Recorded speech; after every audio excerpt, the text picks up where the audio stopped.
जाऊया पुढच्या बातमीकडे. बातमी पुणे जिल्ह्यातूनच आहे. पुरंदर विमानतळासाठी जमीन अधिग्रहण आता अखेरच्या टप्प्यात आलंय आणि विमानतळासाठी जमीन देणाऱ्या शेतकऱ्यांनी एकरी 2 कोटी एवढा मोबदला मिळणार असल्याचं जिल्हाधिकारी जितेंद्र डुडी यांनी सांगितलंय. जे जमीन देणार नाहीत त्यांच्याकडून सक्तीनं भूसंपादन केलं जाईल असंही त्यांनी सांगितलंय. मात्र अशा शेतकऱ्यांना फक्त मूळ मोबदला दिला जाणार असल्याचंही त्यांनी स्पष्ट केलेलं आहे.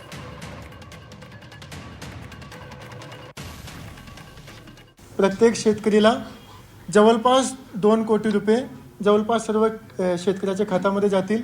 त्याच्यामध्ये काही शेतकऱ्याच्या खात्यामध्ये 2.25 कोटी पण जातील, काही शेतकऱ्याचे 1,90,00,000पर्यंत जातील. पण ऑन ॲव्हरेज एकरीच्या मागे प्रत्येक शेतकरीला 2 कोटी रुपये मिळणार आहेत. 10 जूनपर्यंत हा प्रक्रिया चालू राहणार आहे. 10 जूनपर्यंत ज्या लोकांची संमती येतील त्या लोकांना, जसं मी बाकी गोष्टी सांगितली की 10% परतावा, त्याच्यानंतर नोकरीमध्ये प्राथम्य एअरपोर्टमध्ये, किंवा जे 750 दिवसांनी 500 दिवसाची जे मजुरी रक्कम आहे, हे सर्व ज्याची संमती आहे त्यांना लागू राहतील.